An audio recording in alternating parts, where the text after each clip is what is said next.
take into account the fact that there are certain places that have rushed to open, and like in the southern part of the US now and in California, where they just try to reopen the economy, and we have an upsurge.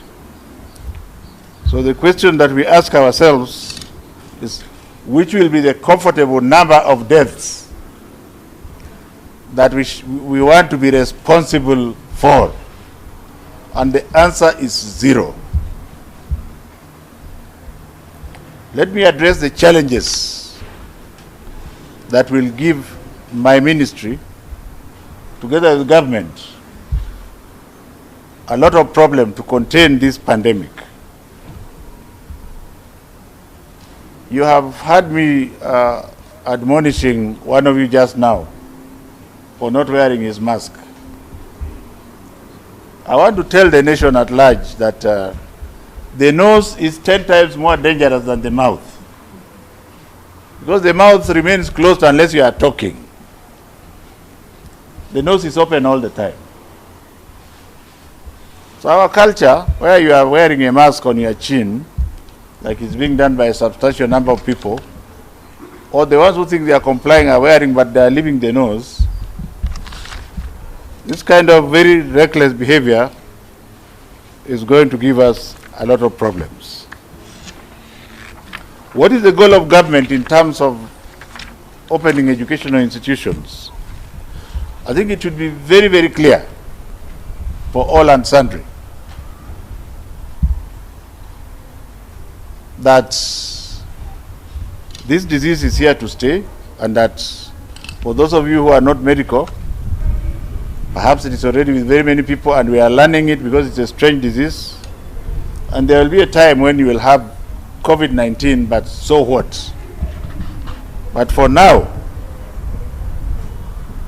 all stakeholders must be prepared. And I want to first of all address the issue of the parents at home. The abrogation of responsibility by our parents must be reversed, and it should be reversed like yesterday. Let us not take our children as a burden. So as the children remain at home, don't say they are not learning. They should be learning from their parents. And you don't just, learning does not mean learning mathematics. There's so much to learn in life, and it should start with the family. So this is an opportune time for us to strengthen parental engagement in terms of going forward. So each parent should be happy and engage in training his or her child. Our second goal is to ensure that when we open schools, every child from Ukuru Kayaba to Mudaiga must have the same facilities, at least should have the same rights. We should not be thinking about examinations alone. The issue of transition and the mega issue of CBC, which is competency-based curriculum, they must go hand in hand. So you are also aware that the government has 5 different committees related to coronavirus, some dealing with economic issues and what have you. So we have discussed the preliminary report inside here and given our inputs. And I have told you the goal of this report was not to open or close schools. The goal was to ensure that our children remain safe whenever we decide to open the schools, and that the sole determinant will depend on what is happening in the country and elsewhere and the Ministry of Health. Going forward, the government wishes very strongly to urge parents and guardians and caregivers to continue providing guidance to their children as they learn from home, including supervising their studies from broadcast. But it is also needless to say that many of the parents have lost their means of livelihood. Everywhere. In the United States now we have 40 million, which is one in every fourth American has no job. Perhaps it is the same thing here. But the children are yours.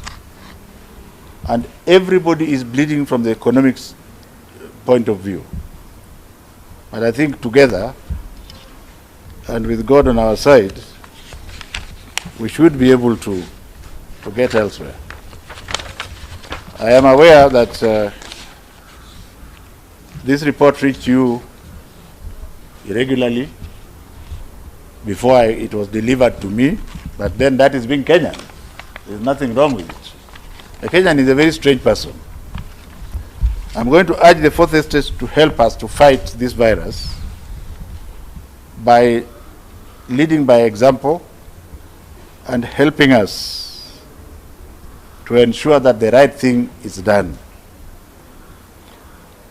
Once we have corrected this report, and I hope that we respect our professions like you have done in the past, that you will allow me to see my report and look at it and come and present it to you, rather than you calling me and saying, this is already here, what is 1, 2, 3?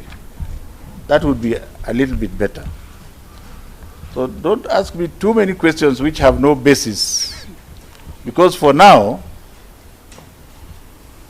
you have seen the numbers this week, isn't it? How many of you here have children or grandchildren, or are aspiring? Even if you are aspiring, going by the reports of last week, how many of you will take your child to the school next week? Because you expect me to speak, and of course I'll speak again by the time I get this report and have consulted properly. Let us agree that a child who is alive and well at home is better than one who attempted to do the exam and died there. Are we together? Are we together? You are quiet, but I've told you, and I think this is the narrative that we must talk about.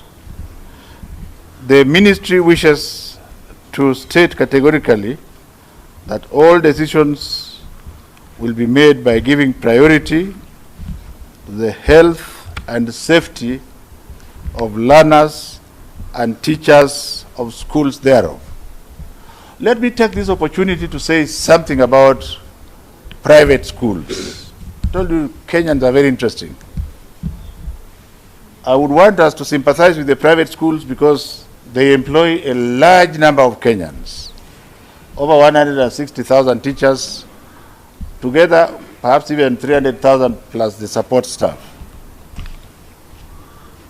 To keep the schools alive and to make sure that material is given to the children where they are, can we have a humane face as we try to decimate the schools? So all this noise of saying, oh, you know, they are charging this, they are charging that, go and negotiate with them. When you decided to take your child there, nobody told you to take your child there. Go and negotiate with them and agree, because there is less money in circulation. Make sure that you continue to pay for the services you are getting from them, so that they can keep the teachers in their positions. It will help the government manage better.